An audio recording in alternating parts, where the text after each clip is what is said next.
We talk about necessary no connection, and then all Althusarians come out of the closet, creaking out of the grave, but they can't help having all those happenings.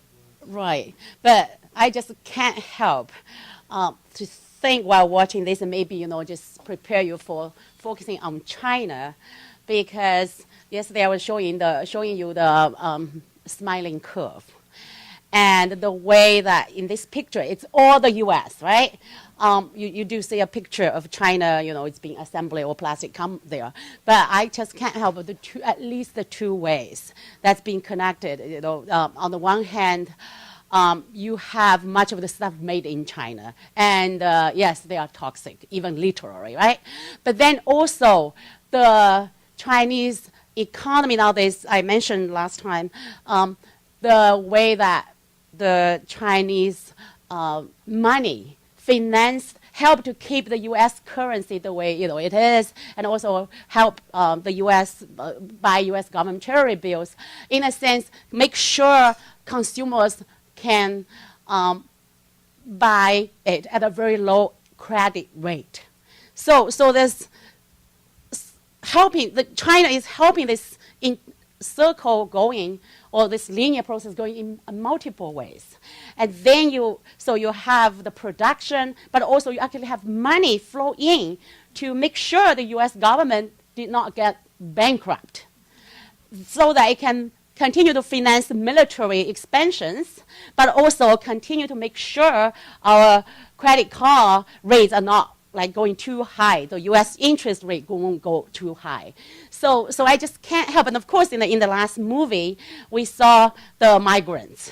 But those are not the migrants who are working in the assembly lines, making stuff. They are making, they are effective labor in some ways. But then, you have the millions of migrant workers who are making this kind of stuff and who can't reproduce themselves, literally. But to the extent that the Chinese countryside continue to be the resource or the place where generation of young men and women will flow into the factories, like that process being driven. Because the more, and also the fact that, for example, China now joins the WTO, which will make agriculture less sustainable. And that's where you have the endless supply of young labor. And so these are not the young labor who, many of us or our ancestors who moved from the countryside and who can stay in the city, reproduce themselves. Therefore, the sons or daughters of this generation of labor will become middle class, even a professor. But these are the laborers who flow into the city, and then they can't reproduce themselves literally, right? Even, have children, even find a place to make love. And then they have to go to the countryside. And then they reproduce their children. And then they come again. And so it's really depressing. But the responsibility really, yes, in that sense, here, the people who are consuming 30% of the resource do have a little bit more responsibility. And as, I was watching this show early on, and I was seeing, people like you, in this lovely summer afternoon, sitting here watching the show rather than being on the beach. I was really moved. I know you don't want to come here tonight, and I totally understand. But to the fact that, because I assume most of you are from the U.S. or from the developed world, the fact that you are watching, say, okay, I was thinking culture is about human relationships. We talk about, in that first movie, we're being exposed to this human relationship, this couples make it or not. But it's also human relationship between us here, you, and then those people. What are the connections? So it's not no necessary connections. Necessary a lot of connections. I won't say determinist, but it's just unbelievable in terms of the connections. Anyways. So Liu Sola, let me completely embarrass her by just saying she's the most important composer, avant-garde opera composer, writer of numerous novels, film actress, and introduced jazz and blues into China. If you want to get a sense of one of her performances, there's a webcast from last year's SECT on the site, and you can go to the concert, and there's a a hybrid jazz, blues, Chinese music performance that was quite spectacular. From Beijing.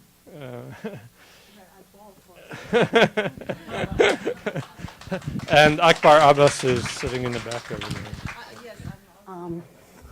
Well, first of all, I feel greatly honored to sit together with you.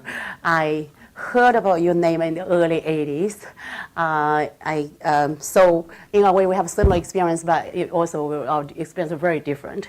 I was in the university in the early 80s. You are Qi 70 years, class of 77. Yes, yeah. I'm class of 80, so we're 3 years of difference. But I guess, in terms of experience, tremendously different. In terms of the censorship situation you were talking about, I can really resonate because that book that Toby has on his hand, I describe in great detail. Story of stuff. Yeah, story of stuff. Not artists, because my focus is on the news media. I went to the Beijing Broadcast Institute. I studied journalism. So I described not only the party's censorship, but also self-censorship. And sometimes actually self-censorship even went ahead of the party, that people try to second guess what the party will do. And as a result, they were even more rigid than the party, the actual censors. But there's a question behind me, and it's not the description of censorship or self-censorship, but also ask the question of why? Why is the party doing it? What is the social basis? What is that the party afraid of?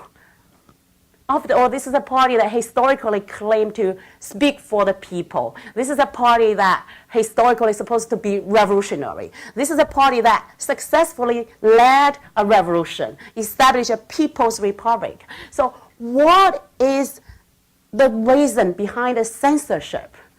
And also what is, so that's something I try to explore in my own book, and I'm still trying to think through. So I was wondering and of course I have my own analysis, but I'm really interested in hearing what you think are the rationales, other than, okay, the censor keep his job, but in terms of mostly his or her sometimes, but I don't buy the belief of an evil propaganda department, but I was wondering what you think the rationale for censorship, especially put in the context of the party supposedly, having artists. After all, in the earlier 30s, you have artists who abandoned Shanghai, the more creative, freer, relatively era, to join the Communist Party, to work for the party, because they believe there's some ideas they can fight for. So that's, I'm just interested in your thought on that, and maybe share with. Yes. Yep. I'm probably a more negative person than you are, because my whole family been censored since I was born. Like my mom's writer, her book was being censored, big deal. So I'm kind of get used to being censored. It's like part of my life. I carry the censor. Then you don't censor me, I censor myself. And then it's like, then also I don't have this positive attitude as you think the world can change. Because after I left China, before I left China, I thought some things, I'm going to a free land.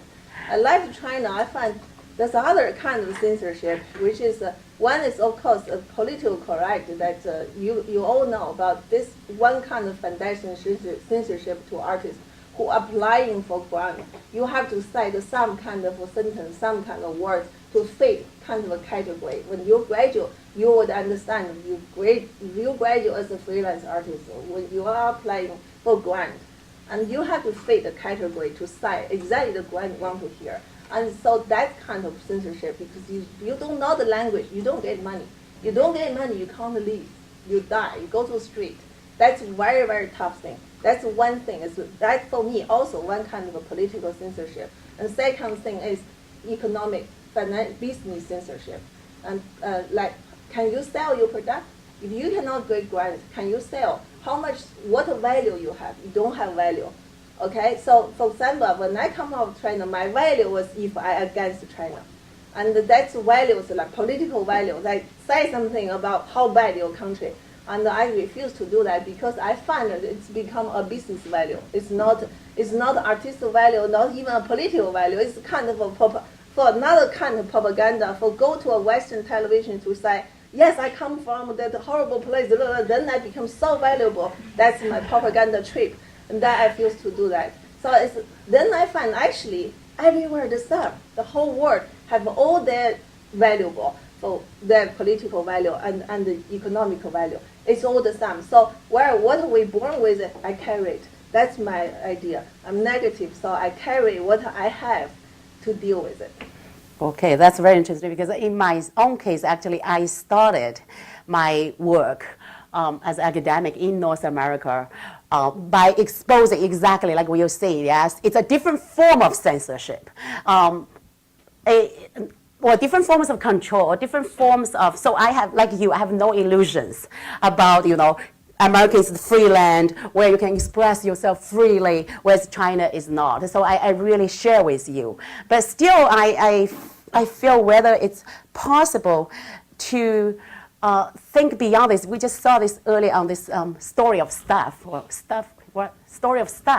where there's the possibility that we can change this. So I won't accept the idea that, okay, China is bad, US is bad too, therefore, the end of the story. It takes to work on the detail, like when you write a book, everybody else will do things. It's never the end of story, but it's like we think about Muslim country, what they do, the artists in Muslim country. If they left Iraq and then come to this, they're going to face lots of problems with themselves. It's not easy for them to fit into this society too. And so how they deal with their own country, deal with the situation here. I think everywhere you go, and the European, like I meet lots of European artists or American artists here. When we complain, said how the Chinese can't get work here, and then the American artists say, hey, you better, you're Chinese, you can talk about your government. I don't have anything to talk about, that end for the American musicians. Sometimes it's like this, and they will say, oh, the foreign musicians get more benefit because you're exotic, and then the local musicians don't get anything. So that's everywhere, the problem, every country. So the only thing is I sometimes issue the question is to myself, then I solve it. I think that's the artist's strength. Like the artist, what you got to do is what do you have? You carry on, you work on it for your artwork. That's the strength. I think for everybody, like you trying to raise a question, but you answer the question. Really, it's like you raise the question, nobody gonna answer. You answer the question. It's like that. We solve, fair solve.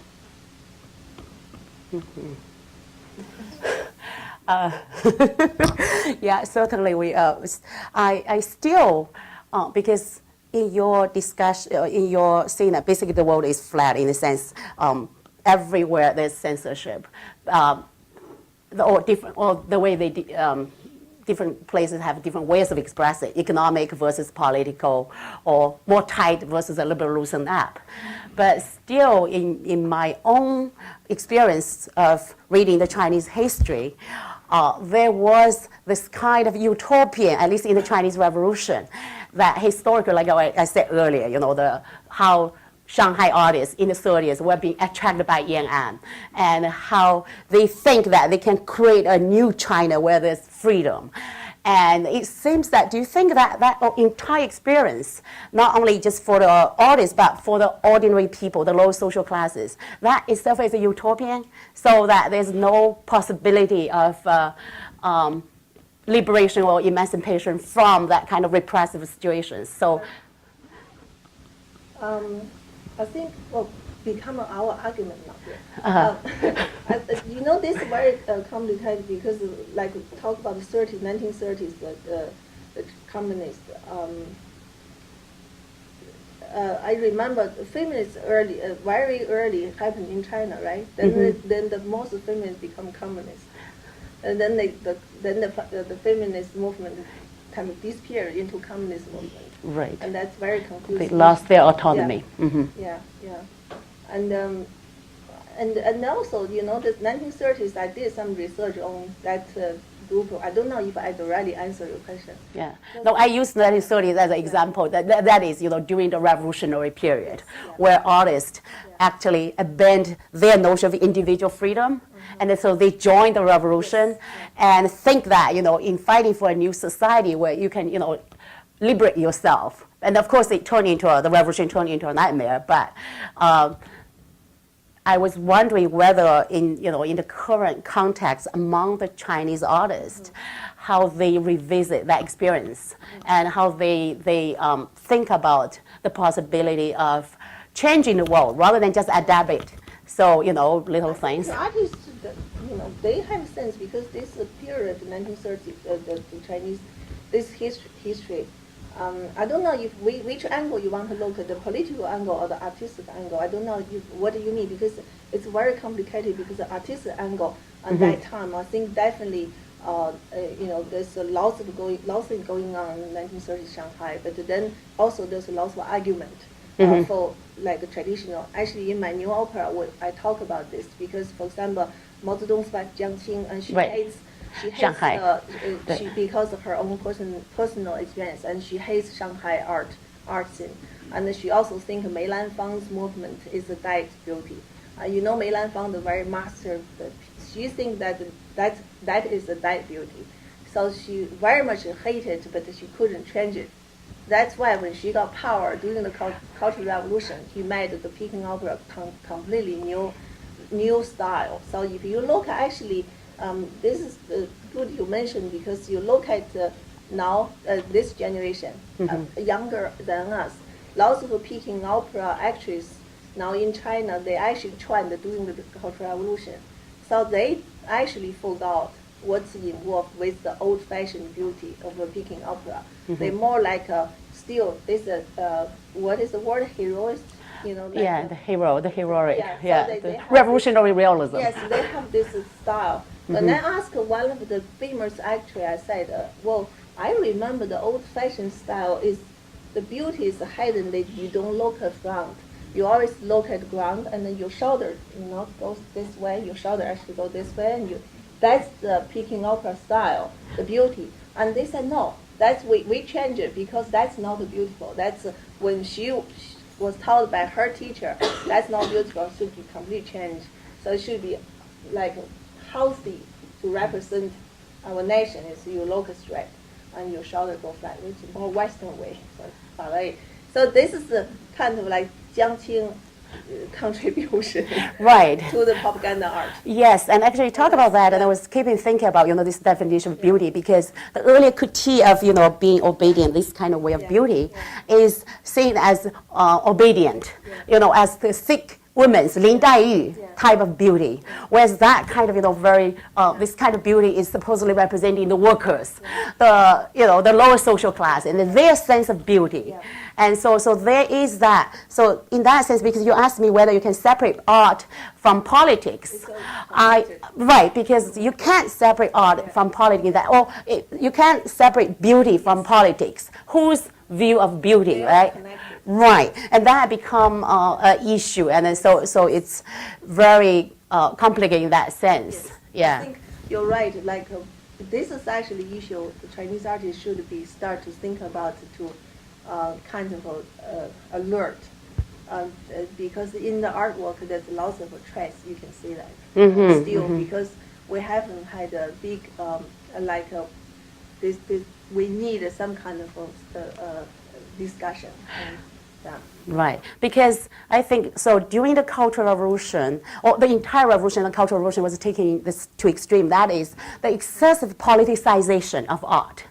And that kind of, so art become totally subordinate to the objective of the state, and then which further reduced to the power objective of Jiang Qing or Mao or whoever. So there's that excessive politicization for art. And the reform era, the new era that you and I grow up, or intellectually mature, was the era that is in a way a correction, where artists claim their relative autonomy, that we want to detach or at least claim some space from politics. I remember, in the area of media, we want to say journalism should be separate from propaganda. We are just providing information. And also, so in the art world, which I'm less familiar, and you can correct me, there is a sense of art for the art's sake, rather than being used politically as a political instrument by the state. And I think that development was very healthy. But then now in China itself, you have a development where art, yes, it's no longer in the talk about art, by expansion, creative industries or creativity. It's more being commercialized. So it's for profit making on the one hand, but at the same time, of course, it's also very political. So I'm wondering how you respond or comment on the current situation where this detachment or this claim artistic struggle for relative space from the state now is being channeled into a kind of commercialization on the one hand, and then still political, ultimate, a very extreme politicization on the other. Whatever in China, what happens, actually not only China, I think the whole world. Like I just gave an example of music. I think every sentence of music, now you have to talk about political, like every sentence represents a political angle in music, even. Like not only China, like if how you choose African music, how you choose European music, in this, what kind of style or what kind of development you choose, and that's a political issue in everywhere, not only China. So when it's because the world is very complicated, and in this world, in Europe also in the States, and the art adapt lots of other forms. So when artists adapt other forms, other language, and it's showing the attitude of artists, what kind of form you adapt, what you hold up.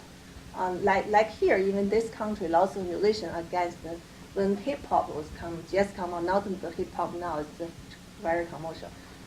Before, like 90s, when hip hop just come out, so many musicians doesn't want to contact with the hip hop. I'm sure in the States too.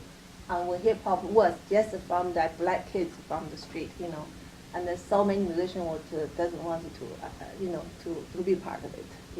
I think everywhere. And later hip hop became so big, and it's showing some attitude. And also the club music, right? So there's lots of book about club culture. So what is behind every style of club music, every style, and why there's acid, why is jungle, why is the rhythm like this, and the heavy bass means what? That's a political issue. Why I use heavy bass, and that's very political issue for young people here. And I think for China too. Even Chinese don't have a discussion yet, for the art scene, because people too busy to make money. I think there's no discussion. And you understand, because this poor country, they developed, the people wanted to reach some kind of dream, right? All the artists finally they can get money, they can build a studio, whatever. So and they're very busy. So there's what is called an authentic discussion, for example. It's never hard. It's starting now. Actually, it's going to be happening, but it's just starting, and it's slow. It's not as fast as elsewhere, the Western countries. So, but I think in China, if you decide to be the art, for example, purely you wanted to be cut off with the political issue. That's also a political decision. Decision. Yeah. Everything is political decision. Oh, you want to make propaganda art, right? And even the commercial art has political decision. Yes. Kind of style, what style you choose. Yeah. Right. So I think maybe more people feel secure to go for the commercial, but even for commercial, there's also that's politics. That's a political issue. Also a political issue. I think it's really not only about China. But China, of course, it's because for artistic scene, it's like the information is still very, very, very limited.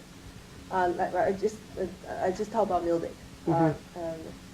Lots of music, for example, we don't have CDs. We import very little CDs in China. And then we have a black market, a big black market. I don't know if it still exists after Olympics, probably this year. Otherwise, before Olympics, we have a big black market for film, right? So everybody can have a so good collection of film from black market. But this period, of course. But even for black market, the music CD is not very much. It's very little music thing. And so the music information is very, very narrow, very limited. That's why it's actually controlled musicians' mind. It's very pity because we have so many very, very well-trained and good musicians in China. And that is very musical country because everybody get music training in China. The parents think very important. So whatever they will want their kids study music. So they're very good for like academy musicians and a good condition for them. But for free thinking music, that's we still need lots of more information. When you talk about information, you talk about possibility of more knowledge, information about outside world, the music from outside world. That's one. But also you talk about the local resources. Like in your, I was checking some of the interviews that you've done with the media. Talk about going back to rural China, for example, or different parts of China that has local melodies. And so that as a kind of resource. How do you regard? Always, China is always, actually, this is a big place. I'm really worried after this Olympics is going to disappear. Because before, actually, there's one thing communists really care. This one thing is fieldwork. And, I don't represent communists, so don't think here I always talk about how good China is. And so it's like there's a big work.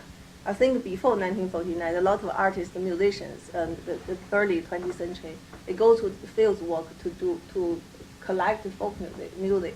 And after 49, the communists have this, because the government funding, to give we all have this study actually, all the musicians, every generation, and we all have to go to fields to collect folk music. After we collect music, we give back to the conservatory. And so all my writing and records is all in the big library. So basically, the traditional music is in very big catalog for traditional music. Everywhere, every local, every detail, every village, musicians go there. It's part of our class. The students have to go there, and then you collect. And then, of course, teacher also have to. Every year we do, and then we make a packet. Yeah, this might be time for me to carry this conversation a little bit further. When you talk about artists are required to collect music from the rural, from the local, including villages, I was reminded of this movie, Yellow Earth. Many of you, okay, that's good. So you've seen it. But in that in that film, what you see is the soldier or the artist soldier, propagandist, sent by the party to collect local melodies. But then he changed the lyrics and then used it to teach, basically give the music back to the people for the purpose of mobilizing the revolution. So that's the story of Yellow Earth, Huang Tu Di, right?